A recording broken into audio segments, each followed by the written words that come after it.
We start with the latest Israeli attack on a Gaza hospital.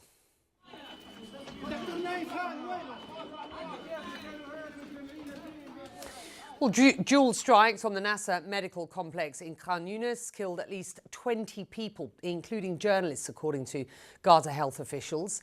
This video showing the chaos in the aftermath of the first strike. Now, the IDF claiming it, quote, does not target journalists as such, and saying the military chief has instructed an inquiry into the attack.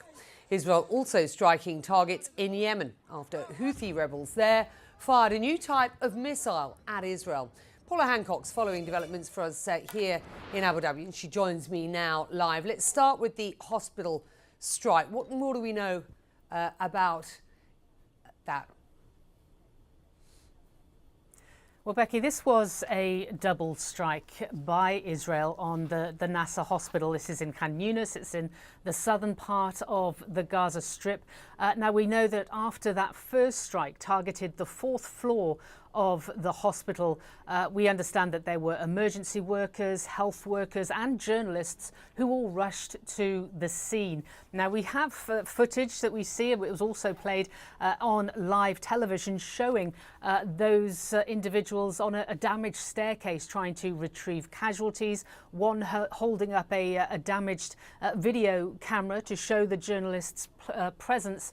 And then just minutes later, there was a second strike. Now, we understand that this was more deadly than the first, and this is the one that did kill many journalists and emergency workers who were on the scene at the time. At least 4 journalists have been killed. They were really the backbone of the footage that was coming out of Gaza for a number of international media outlets. One worked for AP, one for Reuters, one for Al Jazeera, another was freelance.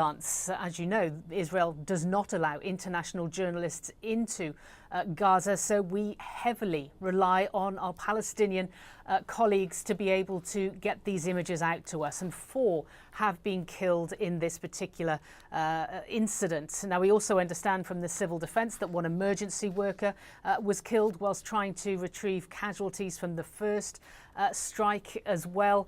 Israel's response has been that they do not target journalists as such. They say that they will have an initial inquiry as soon as possible, also saying that they carried out a strike in the area of Nasser Hospital. So we're waiting to hear more, but certainly this is provoking much condemnation. Becky? It's good to have you. Thank you very much indeed. Before these latest attacks in Khan Yunis, the United Nations counted more than 240 journalists killed in Gaza since the war began. Jody Ginsburg is the president of the Committee to Protect Journalists, the CPJ. She joins me now from New York. Jody, today marks another Israeli strike on journalists. 2 weeks ago, it was the strike on prominent Al Jazeera correspondent Anas al-Sharif and his team. Why are we seemingly in this endless loop at this point? And what can be done?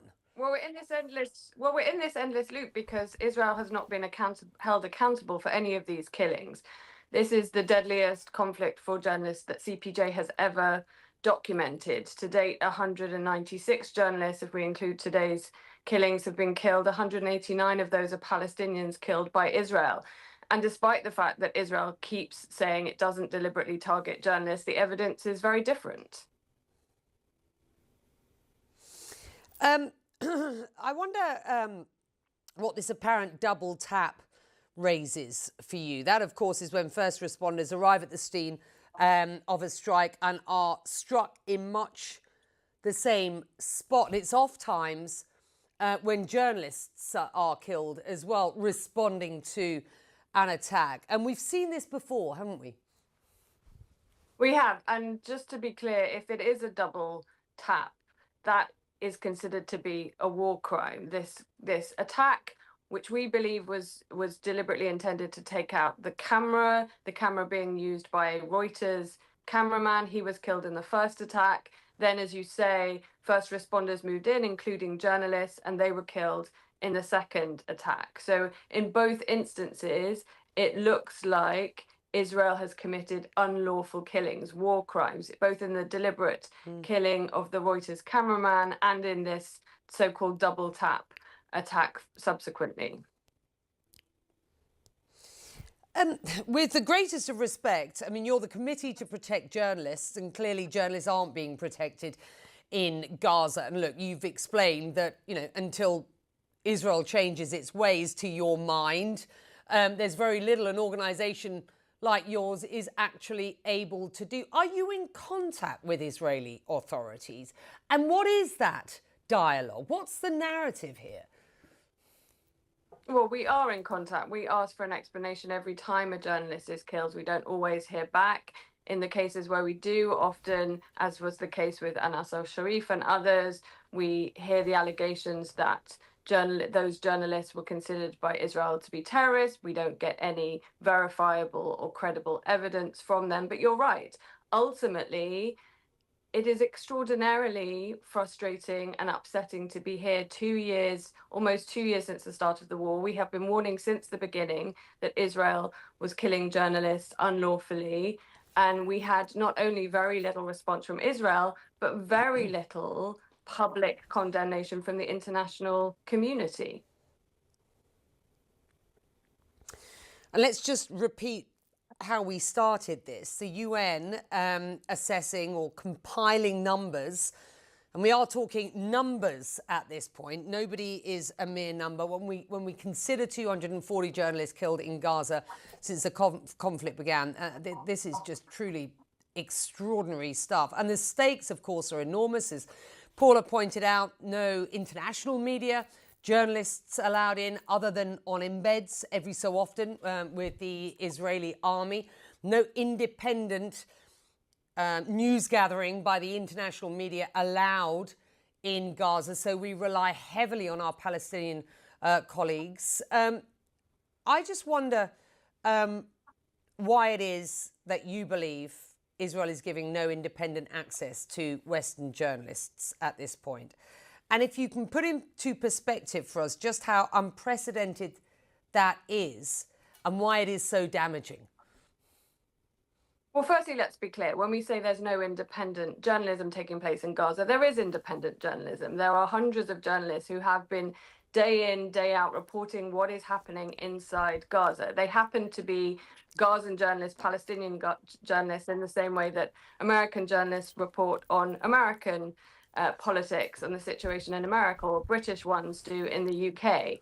The challenge is the fact that there has been no international access has allowed Israel to perpetuate this narrative that none of the journalists in Gaza are trustworthy, and therefore their narrative is not to be trusted. What they are documenting, what we are seeing, what we are hearing is not to be trusted. And that is part of a deliberate strategy. That's part of a deliberate strategy to control the narrative on what's happening inside Gaza. The killings of journalists, the targeting of media facilities, the banning of news outlets like Al Jazeera, the sanctioning of independent Israeli outlets like Haaretz is all part of a deliberate strategy to control what we, the international public, is seeing on Gaza. What happens next? We've got to see more robust response from the international community. There must be demands for accountability. We heard after the last attack 2 weeks ago on the Al Jazeera news crew, we heard a very clear call from Germany, a traditional ally of Israel, that it wanted an explanation for why it saw fit to kill those other journalists alongside Anas al-Sharif. We've not yet had an explanation for that. We need to see more of those calls. We need to see conditionality put in international in the international community's relationships with Israel. We need to see more strong demands for media to access Gaza. We heard even Donald Trump a few weeks ago say that he would like to see international journalists be allowed into Gaza. That's vital. And of course, for journalists who have been covering this war tirelessly since the beginning, the ability to leave Gaza, to get some respite and some medical treatment, including the journalist from Reuters who was injured in today's attack. Those three things are absolutely vital. I spent some time with one of our Palestinian colleagues in Egypt just last week, whose immediate family are now in Egypt. The rest of his family remain in Gaza. it's very, very, very hard for those. We still employ a number of colleagues in Gaza, and we continue to work with them and support them. Thank you very much indeed.